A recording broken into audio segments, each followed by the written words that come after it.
Di dalam tubuh manusia terdapat sistem koordinasi yang meliputi sistem saraf, sistem indera, dan sistem hormon. Sistem saraf. Standar kompetensi memahami berbagai sistem dalam kehidupan manusia. Kompetensi dasar mendeskripsikan sistem koordinasi dan alat indera pada manusia dan hubungannya dengan kesehatan.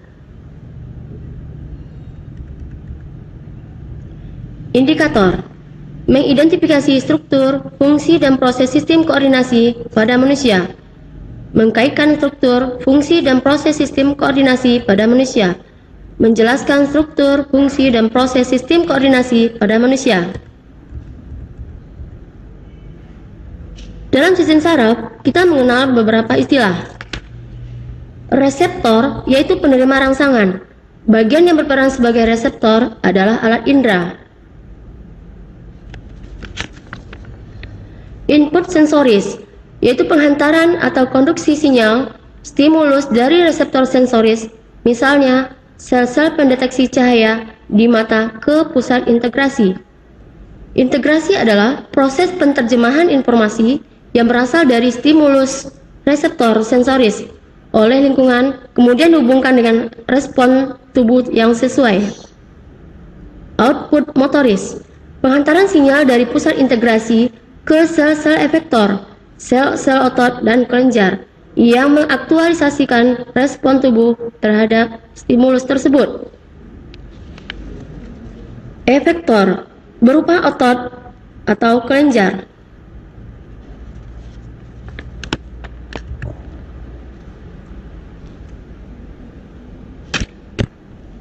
Bagian-bagian sel saraf yang disebut dengan neuron. 1. Dendrit, berupa serabut pendek sitoplasma pada badan sel yang bercabang-cabang, berfungsi menerima dan menghantarkan rangsangan dari luar ke badan sel saraf.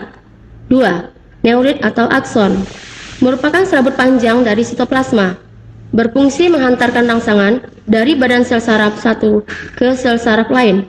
4. Inti sel atau nukleus. 5. Badan sel.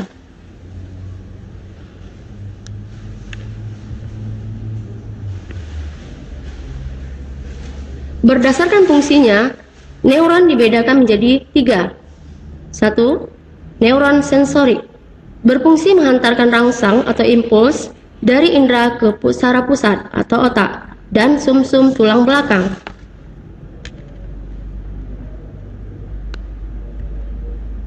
2. Neuron motorik, berfungsi menghantarkan rangsang atau impuls dari saraf pusat otak atau sumsum tulang belakang ke otot atau kelenjar. 3. Neuron penghubung atau konektor, berfungsi meneruskan rangsangan dari saraf sensori ke saraf motorik.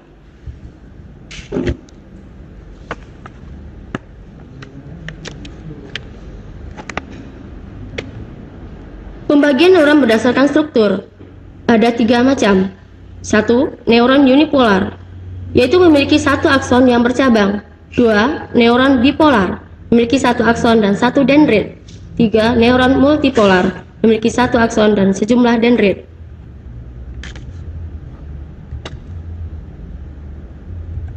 Sistem saraf pada manusia dibagi menjadi 2. Pertama, sistem saraf pusat.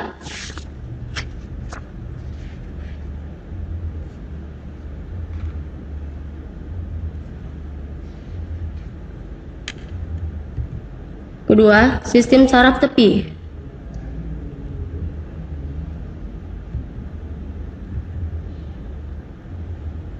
Sistem saraf pusat dibagi menjadi 2, otak dan sumsum tulang belakang.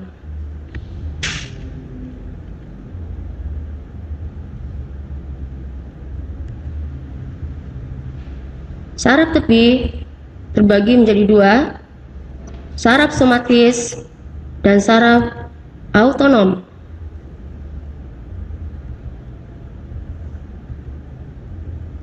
Otak dibedakan menjadi 3 macam.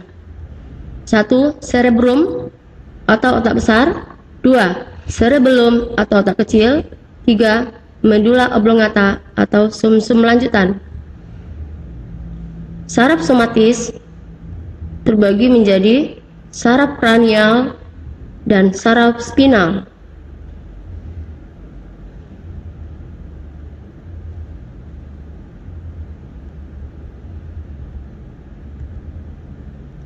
Saraf autonom terbagi menjadi dua, saraf simpatik dan saraf parasimpatik.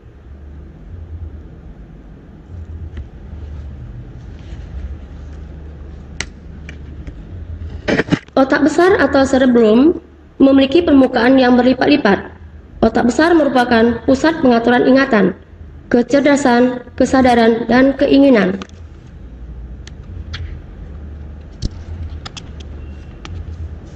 Otak kecil atau cerebellum berfungsi mengkoordinasikan gerakan otot yang disadari dan pusat keseimbangan serta posisi tubuh.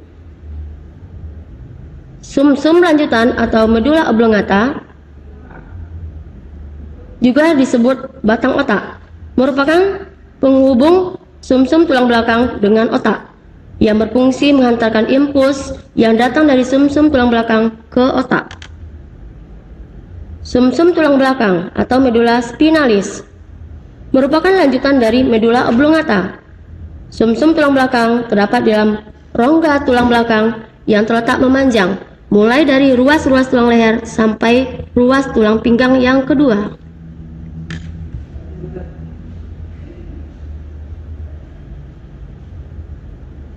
Perbandingan otak pada beberapa jenis vertebrata.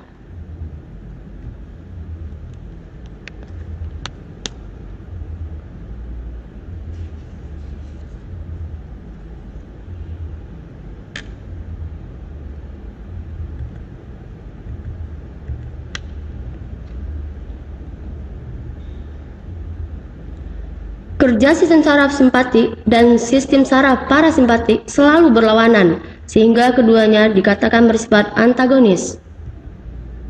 Misalnya, bila saraf parasimpatik mengecilkan pupil, maka simpatik memperbesar pupil. Bila parasimpatik menstimulasi aliran ludah, simpatik menghambat aliran ludah. Parasimpatik memperlambat denyut jantung, simpatik mempercepat denyut jantung. Parasimpatik membesarkan bronkus, simpatik mengecilkan bronkus. Parasimpatik menstimulasi sekresi kelenjar pencernaan, menghambat sekresi pencernaan pada simpatik. Parasimpatik mengerutkan kantung kemih, simpatik menghambat kontraksi kantung kemih.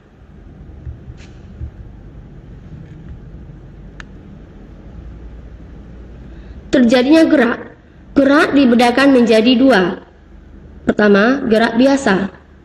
Contoh gerak biasa.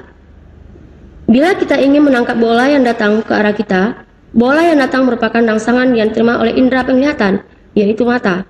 Rangsangan tersebut akan diteruskan ke neuron sensorik atau sel saraf sensorik, ke otak. Di dalam otak, rangsangan itu diolah, dan hasil pengolahan tersebut berupa pesan atau tanggapan. Selanjutnya, pesan segera diteruskan oleh neuron motorik sebagai perintah yang harus dilaksanakan oleh efektor atau otot. Otot yang menerima pesan tersebut akan memberikan tanggapan berupa gerak, yang dalam contoh ini kita menangkap bola.